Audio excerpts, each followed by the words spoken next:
My name is Isabella Chen, and I'm 32 years old. I thought my wedding day would be the happiest day of my life. Instead, it became the day I learned the brutal truth about the people I loved most. Picture this: you're standing at the altar in your dream dress, looking out at rows of empty chairs where your family should be sitting. The church feels cavernous, echoing with the whispers of my fiancé David's relatives asking, "Where is everyone?" My heart was pounding so hard I could barely hear the minister's words as we began our vows. David squeezed my hand, his eyes filled with concern and confusion. We'd planned this wedding for 18 months. My parents, Robert and Linda Chen, had promised to be there. My sister Maya had agreed to be my maid of honor. My best friend since college, Sarah, was supposed to give a reading. But as I stood there in my ivory gown, surrounded by David's family and a handful of mutual friends, I realized none of them had come. Not a single one. Just as David began reciting his vows, promising to love me through thick and thin, my phone buzzed in my bouquet. Then it buzzed again. And again. The vibrations were so persistent that even the minister paused, raising an eyebrow. I wanted to ignore it. This was supposed to be our moment, but something in my gut told me to look. I discreetly pulled out my phone, and my blood turned to ice. 43 missed calls from my mother. 43. And a text message that made my knees buckle: "Isabella, we need to talk now. This can't wait." My hands started shaking so violently that I nearly dropped my bouquet. David noticed immediately and whispered, "Bella, what's wrong?" But I couldn't speak. I couldn't breathe. Because suddenly, everything clicked into place like puzzle pieces forming the most horrifying picture. Today wasn't just my wedding day. Today was also Maya's 29th birthday. And I realized, with a sickening clarity that felt like swallowing glass, that they had all chosen her party over my wedding. But that wasn't even the worst part. What I discovered next would shatter everything I thought I knew about my family and myself. Have you ever felt completely invisible to the people who are supposed to love you most? Keep reading to find out what Isabella's mother was so desperate to tell her, and why this betrayal ran deeper than she could have ever imagined. Don't forget to subscribe for more emotional stories like this one. The minister was staring at me, waiting. David's family was watching with growing concern. But all I could think about was that text message and those missed calls. My mother had never called me 43 times in a row. Not even when my grandmother died. Not even when my father had his heart attack 3 years ago. What could possibly be so urgent that she'd blow up my phone during my wedding ceremony? I tried to compose myself, slipping the phone back into my bouquet. "I'm sorry," I whispered to the minister. "Please continue." But my voice cracked, and I could feel tears threatening to spill over my carefully applied makeup. David leaned closer, his dark eyes searching mine. "Bella, we can take a break if you need." "No," I interrupted, perhaps too sharply. Because taking a break would mean facing whatever emergency my mother was calling about.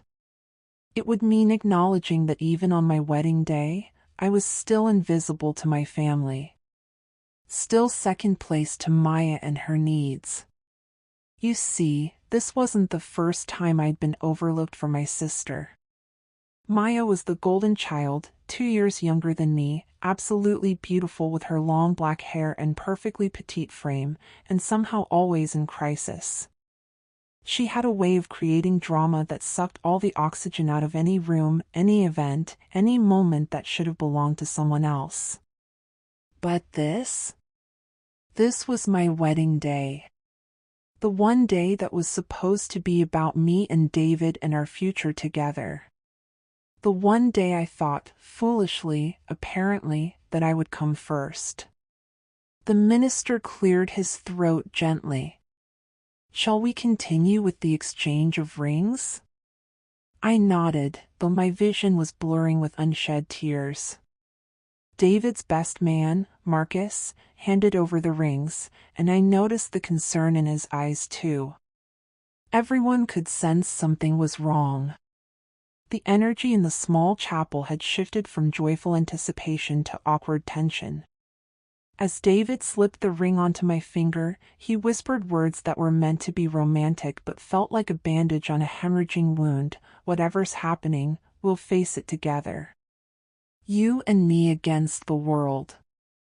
But I wasn't thinking about our future anymore. I was thinking about the past, about every birthday, every graduation, every achievement that had been overshadowed by Maya's latest crisis. About how my parents had missed my college graduation because Maya had gotten arrested for drunk driving that same weekend. About how my promotion celebration at work had been cut short because Maya was having mental health emergency and needed mom and dad to rush over to her apartment. And now, they'd missed my wedding for her birthday party. My phone buzzed again. This time, I couldn't ignore it. Another text from Mom, answer your phone. This is about Maya.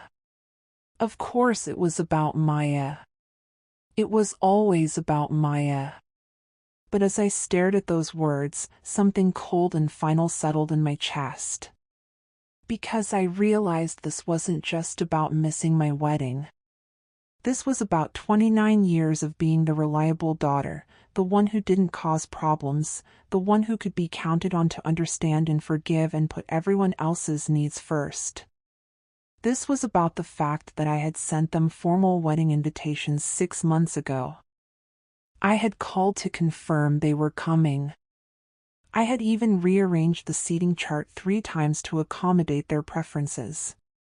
And they had lied to my face. The minister pronounced us husband and wife, and David kissed me with all the love and hope in the world.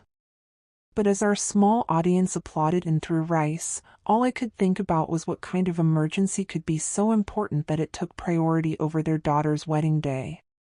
What I didn't know yet was that there was no emergency at all. And the real betrayal was just beginning. Let me take you back to understand how we got here, because this story didn't start on my wedding day. It started 29 years ago when Maya Elenachin came into the world and immediately became the sun that everyone else orbited around. Growing up in our modest 2-story house in suburban Sacramento, I learned early that love was a finite resource, and Maya required most of it. She was born premature, spending her first 2 months in the NICU, and I think that experience broke something in our parents. They became hyper-vigilant, treating her like she was made of spun glass that could shatter at any moment. I was 3 years old when she came home from the hospital, and I remember being so excited to be a big sister. I'd drawn her pictures with my crayons and helped Mom set up the nursery with its pale yellow walls and dancing teddy bear border. But from the moment Maya entered our house, the energy shifted. Everything revolved around her feeding schedule, her sleep schedule, her doctor's appointments. When she cried, which was often, the entire household stopped. Dad would pace the living room bouncing her while Mom frantically called the pediatrician. I learned to play quietly in my room, to not ask for help with my homework when Maya was fussy, to be invisible when she needed attention. Which was always. As we grew older, the pattern only intensified. Maya was artistic and sensitive, while I was practical and studious. She painted watercolor masterpieces that my parents framed and hung throughout the house, while my straight-A report cards got a brief "good job, honey" before being stuck to the refrigerator and forgotten. When Maya decided she wanted to quit piano lessons after 6 months, Mom and Dad understood that she needed to follow her passion. When I wanted to quit violin after 3 years of dedicated practice, I was told that children don't give up. But here's the thing about growing up as the overlooked child: you become incredibly self-sufficient. By age 10, I was making my own breakfast, doing my own laundry, and walking myself to school. By 15, I had a part-time job and was saving for college. I told myself this was making me stronger, more independent. I wore my self-reliance like armor. Maya, meanwhile, remained the baby of the family well into her 20s. When she dropped out of art school at 22, our parents covered her rent for 2 years while she found herself. When she got fired from 3 different jobs for showing up late, they blamed the employers for not understanding her creative temperament. When she racked up $12,000 in credit card debt buying art supplies and clothes, they paid it off without question. And through it all, I was the good daughter. The one who called every Sunday, remembered birthdays, sent flowers on Mother's Day. The one who visited during holidays and pretended not to notice that most of the conversation centered around Maya's latest drama or achievement. I met David 4 years ago at a work conference. He was a software engineer for a startup, intelligent and kind, with this wonderful way of listening that made me feel heard for the first time in years. On our 3rd date, I told him about my family dynamics, expecting him to politely change the subject the way most people do when family stuff gets complicated. Instead, he looked genuinely angry. "They treat you like you're invisible," he said. "That's not okay, Bella. You deserve better." I'd never had anyone validate that feeling before. My whole life, when I tried to express frustration about the favoritism, I'd been told I was being dramatic or that I needed to be more understanding of Maya's sensitive nature. David was the first person to see clearly what I'd been living with for decades. When I introduced him to my family, his observations proved prescient. During that first dinner, Maya monopolized the conversation for 2 hours, talking about her latest art project and a complicated situation with her roommate. My parents hung on her every word, asking follow-up questions and offering advice. When David tried to share news about a promotion he'd received, Maya interrupted to show everyone photos on her phone of a painting she was working on. Later, in the car, David was quiet for a long time. Finally, he said, "I need to ask you something, and I want you to really think about the answer. When you were growing up, did you ever feel like you mattered?" The question hit me like a physical blow. Because the honest answer was no. I felt useful, valued for what I could provide, appreciated for being low maintenance. But matter? Feel genuinely important to the people who were supposed to love me unconditionally? I started crying right there in his Honda Civic, and once I started, I couldn't stop. David pulled over and held me while I sobbed 29 years worth of suppressed pain. He didn't try to fix it or explain it away. He just held me and let me grieve for the childhood I'd never had, the unconditional love I'd never received. That night, something shifted in our relationship. David became not just my boyfriend, but my champion. He helped me set boundaries with my family, small ones at first, like not dropping everything when Maya had a crisis, or speaking up when my achievements were dismissed. He celebrated every victory with me, no matter how minor. When he proposed last year, he said something I'll never forget: "I want to spend the rest of my life making sure you never feel invisible again." So when we started planning our wedding, I was determined to create a day that was truly ours.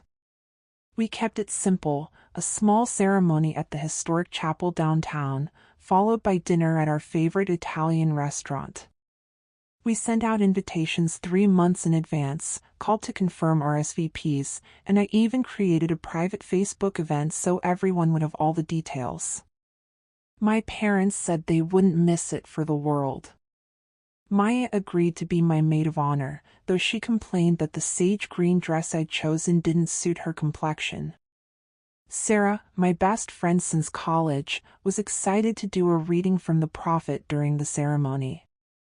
3 weeks before the wedding, Maya casually mentioned that her birthday was the same day. But don't worry, she said with that sweet smile that had always gotten her whatever she wanted, I'm not planning anything big. Maybe just dinner with a few friends. I should have known then. I should have recognized the trap being set. But I was so hopeful, so desperate to believe that my family could put me first just once, that I ignored every red flag. I told myself that surely they could celebrate Maya's birthday the weekend before or after. Surely my wedding day could belong to me. How naive I was. Because what I discovered later was that Maya hadn't just planned dinner with a few friends. She'd organized an elaborate surprise party at my parents' house, complete with catering, a DJ, and a guest list of 50 people. She'd been planning it for months, using social media to build excitement and coordinate with relatives and family friends. And my parents had not only known about it, they'd helped pay for it.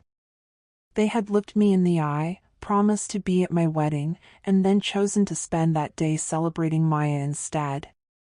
But the real betrayal, the one that would break my heart completely, was still to come. Standing in that chapel, holding David's hand while my phone buzzed incessantly, I made a decision that would change everything. I was going to find out what was so urgent that my mother needed to interrupt my wedding with 43 phone calls. David, I whispered as the minister concluded the ceremony and our small group of guests began to applaud, I need to call her back. His jaw tightened, but he nodded. Whatever you need. We walked down the aisle together, but instead of feeling like newlyweds stepping into our future, I felt like I was walking toward an execution. In the small vestibule of the chapel, surrounded by David's concerned relatives and the few friends who had come to support us, I finally returned my mother's call. She answered on the first ring. Isabella. Thank God. Where have you been? I've been trying to reach you for hours. Mom, I said, my voice eerily calm, it's 4 p.m. on Saturday. You know where I've been. I've been at my wedding. The wedding you promised to attend. There was a pause. A long, telling pause that confirmed everything I'd suspected. Oh, honey, about that. Her voice took on that careful tone she'd always used when she was about to deliver news that would hurt me but benefit Maya. We had a family emergency. Maya's party got out of hand and... Stop. The word came out sharper than I intended, but I was beyond caring about politeness. Just stop lying to me. David stepped closer, his hand finding my back in a gesture of support that meant everything. His family was pretending not to listen, but I could see their shocked faces reflected in the chapel's stained glass windows. I'm not lying, Isabella. Maya invited some friends over for her birthday, and it turned into this huge thing. There were people we didn't know, and someone called the police about noise, and... Mom. I closed my eyes, fighting the urge to scream. I saw the Facebook posts. I know you've been planning Maya's surprise party for months. I know you hired caterers and a DJ. I know you invited 50 people. So please, for once in my life, don't insult my intelligence by lying to me. The silence stretched between us like a chasm. In the background, I could hear the sounds of a party in full swing, music, laughter, people having a wonderful time celebrating my sister while I stood in my wedding dress, forgotten and betrayed. Isabella, you have to understand. No, I don't. Tears were flowing freely now, and I didn't care who saw them. I don't have to understand anything. What I need to understand is why you thought it was okay to promise to be at my wedding and then choose Maya's birthday party instead. It's complicated. It's not complicated at all. You made a choice. You chose Maya over me. Again. On my wedding day. David's arm wrapped around my waist, anchoring me as the ground seemed to shift beneath my feet. His mother, a kind woman named Patricia who had embraced me from the moment we met, approached with tears in her own eyes. Bella, honey, she said softly, you don't have to do this now. Today is about you and David. But I couldn't stop.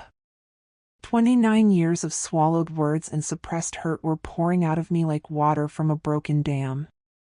Mom, do you have any idea what it feels like to stand at your own wedding and realize that your family doesn't love you enough to show up? Do you understand that there are empty chairs where you should be sitting? That people are asking me where my family is, and I have no answer that doesn't make me sound pathetic? Isabella, please. I sent you an invitation 6 months ago. I called you 3 times to confirm you were coming. You looked me in the eye last week and told me you couldn't wait to see me walk down the aisle. And you lied. You've been lying to me for months. Through the phone, I heard Maya's voice in the background. Is that Bella? Tell her I'm sorry I couldn't make it. We'll celebrate later. Something inside me shattered completely. Maya was sorry she couldn't make it. Like my wedding was a casual get-together she'd regrettably had to skip, rather than the most important day of my life. And she said it so casually, so carelessly, while music and laughter echoed behind her. Put Maya on the phone, I said quietly. Isabella, I don't think that's. Put her on the phone. Now. After a moment, my sister's voice came through the speaker, bright and cheerful as always. Hey, sis. Congratulations. I'm so sorry I couldn't be there, but you know how birthdays are. Mom threw me this amazing surprise party, and I just couldn't leave.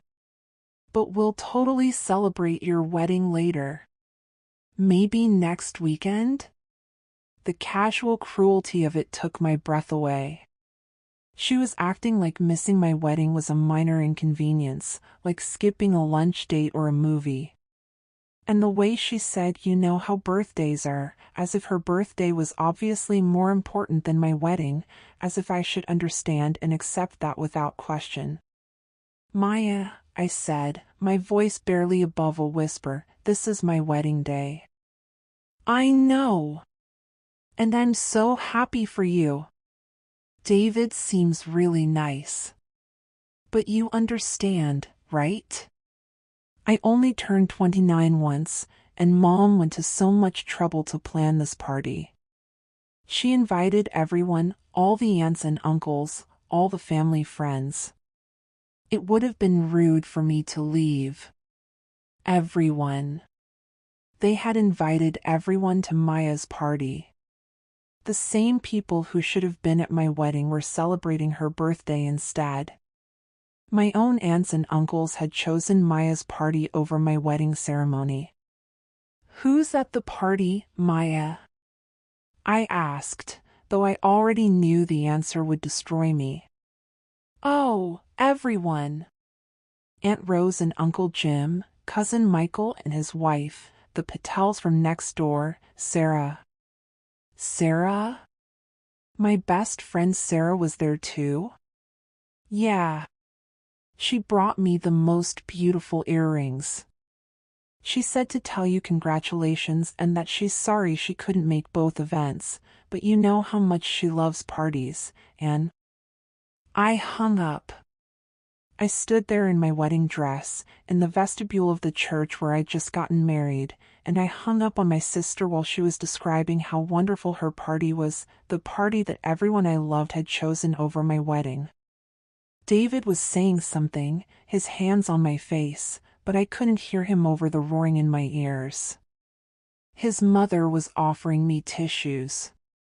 Other guests were whispering among themselves, clearly uncomfortable with the drama that was unfolding. My phone immediately started ringing again. My mother, calling back. But I was done. I was done with their excuses and their manipulations and their complete inability to see me as someone worthy of love and priority. I was done being understanding and accommodating and grateful for whatever scraps of attention they threw my way. I turned off my phone and looked up at David, the only person in the world who had ever made me feel like I mattered. I want to go to our reception dinner, I said.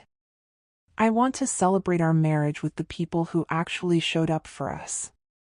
But even as we walked out of that chapel and toward our new life together, I knew this betrayal had changed something fundamental inside me. For the first time in my life, I wasn't going to forgive and forget. I wasn't going to make excuses for them or try to understand their perspective. I was going to find out exactly how deep this betrayal went. And what I discovered would be worse than I ever imagined. Our wedding reception was supposed to be an intimate dinner at Romano's, the cozy Italian restaurant where David had proposed. Despite everything that had happened, I was determined to salvage what was left of our special day. David's family rallied around us with such warmth and love that I almost forgot about the empty chairs and unanswered calls. Almost. Patricia, David's mother, made a toast that brought tears to everyone's eyes. Isabella, she said, raising her glass of Chianti, from the moment David brought you home to meet us, we knew you were special. Not because you're accomplished or kind, though you are both of those things, but because you made our son believe he deserved unconditional love. Today, you became our daughter, and we promise you'll never have to question whether you matter to this family. The contrast between her words and my own family's actions was so stark it physically hurt. But I smiled and thanked her, because Patricia had given me something my own mother never had, the absolute certainty that I was wanted and valued exactly as I was. It was during dessert that my phone, which I turned back on despite myself, buzzed with a text message that would unravel everything I thought I knew about that day. It was from my cousin Michael, you know, the one Maya had mentioned was at her party. Bella, I just found out about your wedding. I'm so sorry I missed it. Maya told everyone it was next month. Congratulations, and I hope you can forgive me. My fork clattered against my plate. David immediately noticed my expression. What is it? I showed him the text, and I watched his face transform from confusion to pure rage. She told them it was next month? I was already scrolling through my phone, my fingers shaking as I composed messages to other relatives. My Aunt Rose. My Uncle Jim. Sarah. The responses came quickly, each one like a dagger to my heart. Aunt Rose, sweetie, Maya said your wedding got postponed to October. I would never have missed it otherwise. I'm so sorry. Uncle Jim, wait, you got married today? Maya told us last week that you'd moved the date because of venue issues. But Sarah's response was the one that broke me completely. Bella, oh my God. Maya showed me a text from you saying the wedding was postponed because you and David were having problems. She said you were embarrassed and didn't want people to know, so I shouldn't mention it. I never would have missed your wedding if I'd known it was happening. What is going on? I couldn't breathe. The restaurant suddenly felt too small, too warm, too full of concerned faces staring at me. I stood up so abruptly that I knocked over my water glass, sending ice cubes scattering across the white tablecloth. Bella? David was beside me instantly, his hand on my arm. She lied to them, I whispered. Maya lied to everyone. She told them the wedding was postponed. She told them we were having problems. She made sure no one would come. The table fell silent. Even David's typically chatty uncle stopped mid-sentence and stared at me. What are you talking about? David asked, though I could see in his eyes that he was beginning to understand. I handed him my phone, letting him read the messages for himself. As he scrolled through the responses from my relatives, his face went through a series of emotions: confusion, disbelief, and finally, cold fury. She sabotaged your wedding, he said quietly. She deliberately sabotaged our wedding. The words hung in the air like smoke. Everyone at our table was listening now, and I could see the shock and outrage on their faces. These people barely knew my family, but they could recognize malicious cruelty when they saw it. Patricia spoke first, her voice tight with controlled anger. Isabella, are you telling us that your sister intentionally misled your entire family so they wouldn't attend your wedding? I nodded, not trusting myself to speak. And your parents? That was the question I was afraid to answer, because deep down, I already knew. My parents weren't victims of Maya's lies. They were accomplices. My phone rang.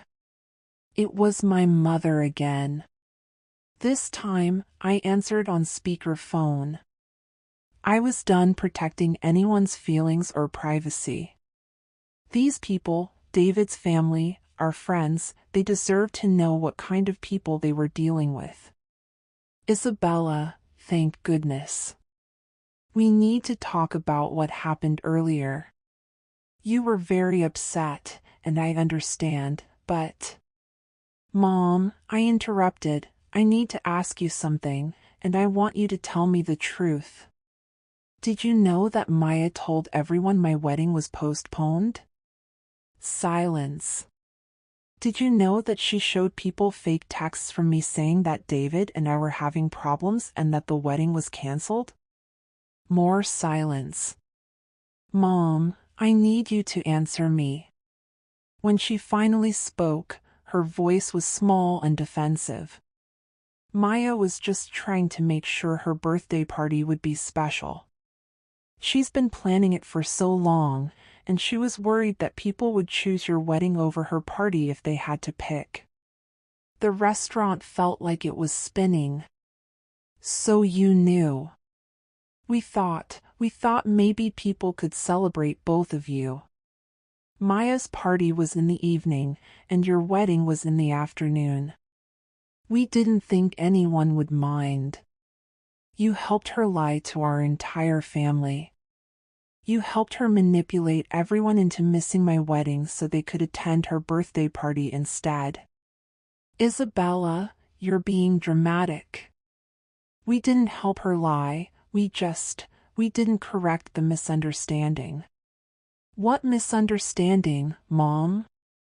Maya told people I was having relationship problems. She told them my wedding was postponed. She made sure that everyone I love would be at her party instead of my ceremony. And you knew about it. David took the phone from my trembling hands. When he spoke, his voice was calm but absolutely lethal. Mrs. Chin, this is David. I need you to understand something very clearly. What you and Maya did today wasn't just cruel, it was calculated emotional abuse. You deliberately isolated Isabella on what should have been the happiest day of her life. You prioritized Maya's birthday party over your daughter's wedding, and then you helped her lie to ensure that Isabella would be as hurt and humiliated as possible. Now wait just a minute. No, you wait. I've watched Isabella bend over backward for your family for 4 years. I've seen her drop everything when Maya has a crisis, even when it cost her job opportunities or friendships. I've watched her excuse your favoritism and accept scraps of attention like she should be grateful for them. But this? His voice rose slightly, and I could see the other diners glancing over at us. This is unforgivable. You don't understand our family dynamics. I understand perfectly. I understand that you have one daughter who creates drama and demands attention, and another daughter who solves problems and asks for nothing. I understand that Isabella has been emotionally neglected her entire life, and today, you took that neglect to a level that I honestly didn't think was possible. Through the phone, I could hear the party still going on in the background. Music, laughter, people having a wonderful time celebrating Maya while I sat in a restaurant in my wedding dress, surrounded by the evidence of my family's cruelty. Isabella, my mother said, her voice taking on that pleading tone she always used when she'd pushed things too far, you know we love you. This isn't about choosing Maya over you. This is about... I took the phone back from David. Mom, I need you to listen to me very carefully, because I'm only going to say this once. You did choose Maya over me. You've been choosing Maya over me for my entire life, and today you chose her so completely that you helped her destroy my wedding day. And I'm done. What do you mean, you're done? I mean, I'm done being the daughter who understands. I'm done making excuses for Maya's behavior and your favoritism. I'm done pretending that the way you've treated me is normal or acceptable. And I'm done having a family that sees hurting me as collateral damage in their quest to keep Maya happy. Isabella, you're upset right now, but... I'm not upset, Mom. I'm clear. Probably for the first time in my life, I'm absolutely clear about who you are and what you value. And it's not me. I hung up and turned off my phone again, this time permanently. The table was completely silent. Patricia reached over and took my hand. What do you need right now? She asked gently. I looked around at these people, David's family, our friends, who had come to celebrate with us despite not knowing me very well. Who had welcomed me with open arms and genuine warmth. Who were looking at me now with compassion and outrage on my behalf.